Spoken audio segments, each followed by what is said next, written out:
नवरात्रि व्रत की कथा। एक समय बृहस्पति जी ब्रह्मा जी से बोले, हे ब्राह्मण श्रेष्ठ, चैत्र व आश्विन मास के शुक्ल पक्ष में नवरात्र का व्रत और उत्सव क्यों किया जाता है? इस व्रत का क्या फल है? इसे किस प्रकार करना उचित है? पहले इस व्रत को किसने किया, सो विस्तार से कहिए। बृहस्पति जी का ऐसा प्रश्न सुन ब्रह्मा जी ने कहा, हे बृहस्पति, प्राणियों के हित की इच्छा से तुमने बहुत अच्छा प्रश्न किया है। जो मनुष्य मनोरथ पूर्ण करने वाली दुर्गा, महादेव, सूर्य और नारायण का ध्यान करते हैं, वे मनुष्य धन्य हैं। यह नवरात्र व्रत संपूर्ण कामनाओं को पूर्ण करने वाला है। इसके करने से पुत्र की कामना वाले को पुत्र, धन की लालसा वाले को धन, विद्या की चाहना वाले को विद्या और सुख की इच्छा वाले को सुख मिलता है। इस व्रत को करने से रोगी मनुष्य का रोग दूर हो जाता है, मनुष्य की संपूर्ण विपत्तियां दूर हो जाती हैं और घर में समृद्धि की वृद्धि होती है। बंध्या को पुत्र प्राप्त होता है, समस्त पापों से छुटकारा मिल जाता है और मन का मनोरथ सिद्ध हो जाता है। जो मनुष्य इस नवरात्र व्रत को नहीं करता वह अनेक दुखों को भोगता है और कष्ट व रोग से पीड़ित हो, अंगहीनता हो प्राप्त होता है। उसके संतान नहीं होती और वह धन धान से रहित हो, भूख और प्यास से व्याकुल घूमता फिरता है तथा संज्ञाहीन हो जाता है। जो संध्या स्त्री व इस व्रत को नहीं करती वह पति सुख से वंचित हो नौ दुखों को भोगती है। यदि व्रत करने वाला मनुष्य सारे दिन का उपवास न कर सके तो एक समय भोजन करे और 10 दिन बांधों सहित नवरात्र व्रत की कथा का श्रवण करे।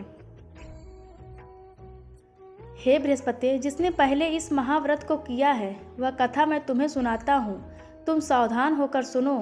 इस प्रकार ब्रह्मा जी का वचन सुनकर बृहस्पति जी बोले, हे ब्राह्मण, मनुष्यों का कल्याण करने वाले इस व्रत के इतिहास को मेरे लिए कहो, मैं सावधान होकर सुन रहा हूँ।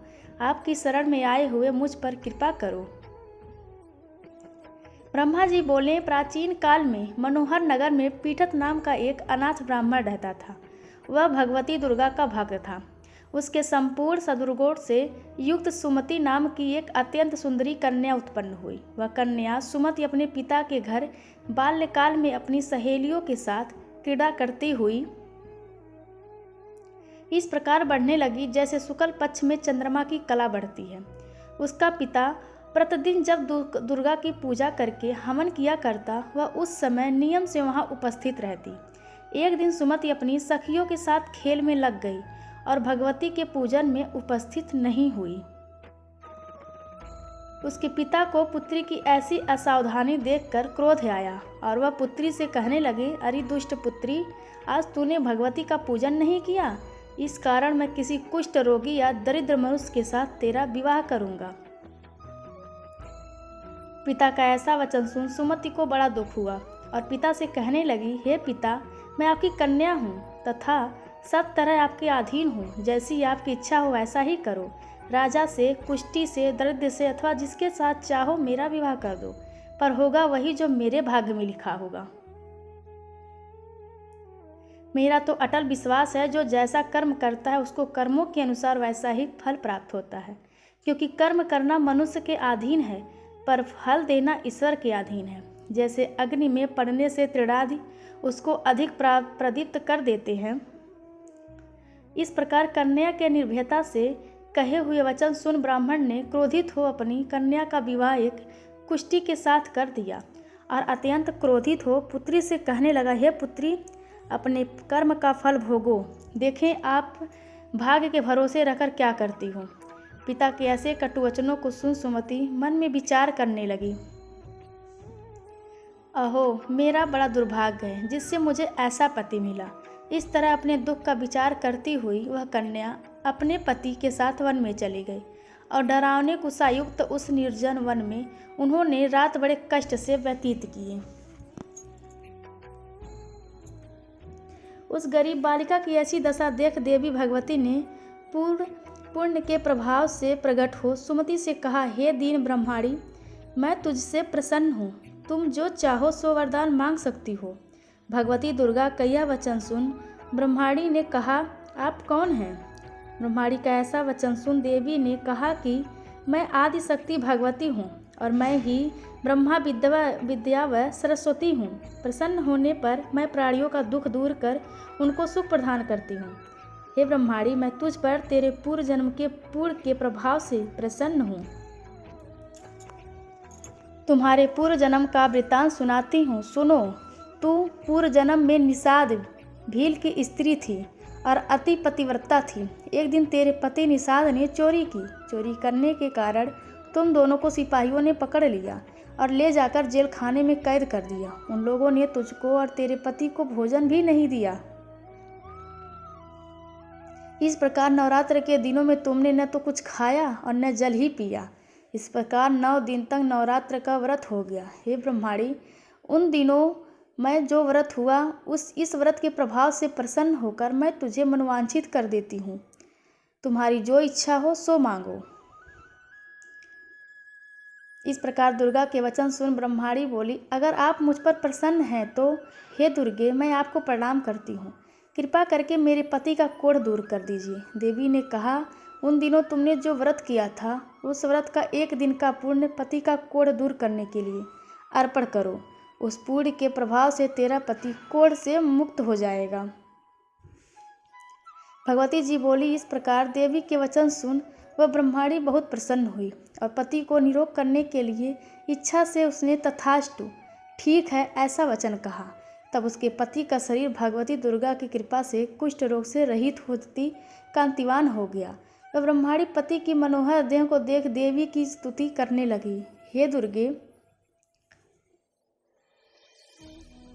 आप दुर्गति को दूर करने वाली, तीनों लोकों का संताप करने वाली, समस्त दुखों को दूर करने वाली, रोगी मनुष्य को निरोग करने वाली, प्रसन्न हो, मनोवांछित वर देने वाली और दुष्टों का नाश करने वाली जगत की माता हो। हे अम्बे, मुझ निरपराध अबला को मेरे पिता ने कुष्ठी मनुष्य के साथ विवाह कर घर से निकाल दिया। पिता से तिरस्कृत निर्जन वन में विचर रही हूँ। आपने मेरा इस विपदा से उद्धार किया है। हे देवी, आपको प्रणाम करती हूँ, मेरी रक्षा करो। ब्रह्मा जी बोले, हे बृहस्पति, उस ब्रह्माणी की ऐसी स्तुति सुन देवी बहुत प्रसन्न हुई और ब्रह्माणी से कहा, हे ब्रह्माणी, तेरे उदालय नामक अति बुद्धिमान, धनवान, कीर्तिवान और जितेंद्रिय पुत्र शीघ्र उत्पन्न होगा। ऐसा वर प्रदान कर देवी ने ब्रह्माणी से फिर कहा कि हे ब्रह्माणी, और जो कुछ तेरी इच्छा हो वह मांग ले। भगवती दुर्गा का वैसा वचन सुन सुमति ने कहा कि हे भगवती दुर्गे, अगर आप मुझ पर प्रसन्न हैं तो कृपा कर मुझे नवरात्र व्रत की विधि और उसके फल का विस्तार से वर्णन कर दीजिए। महात्म्य। इस प्रकार ब्रह्माणी के वचन सुन दुर्गा ने कहा, हे ब्रह्माणी, मैं तुम्हें संपूर्ण पापों को दूर करने वाले नवरात्र व्रत की विधि बतलाती हूँ, जिसको सुनने से मोक्ष की प्राप्ति होती है। आश्विन मास के शुक्ल पक्ष की प्रतिपदा से लेकर 9 दिन तक विधि पूर्वक व्रत करें। यदि दिन भर का व्रत न कर सके तो एक समय भोजन करें।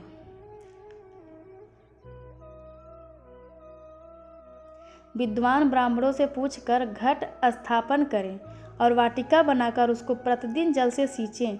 महाकाली, महालक्ष्मी और महासरस्वती देवी की मूर्तियां स्थापित करें। उनकी नित्य विधि सहित पूजा करें और पुष्पों से विधि पूर्वक अर्घ्य दें। बिजौरा के फल से अर्घ्य देने से रूप की प्राप्ति होती है। जायफल से अर्घ्य देने से कीर्ति, दाख से अर्घ्य देने से कार्य की सिद्धि होती है। आंवले से अर्घ्य देने से सुख की प्राप्ति और केले से अर्घ्य देने से आभूषणों की प्राप्ति होती है। इस प्रकार पुष्पों व फलों से अर्घ्य देकर व्रत समाप्त होने पर 9वें दिन यथाविधि हवन करें। खांड, घी, गेहूँ, शहद, जौ, तिल, बेल, नारियल, दाख और कदम्ब आदि से हवन करें। गेहूँ से होम करने से लक्ष्मी की प्राप्ति होती है। खीर व चंपा के पुष्पों से धन की और बेल पत्तों से तेज व सुख की प्राप्ति होती है। आंवले से कीर्ति की और केले से पुत्र की, कमल से राज सम्मान की और दाखों से संपदा की प्राप्ति होती है।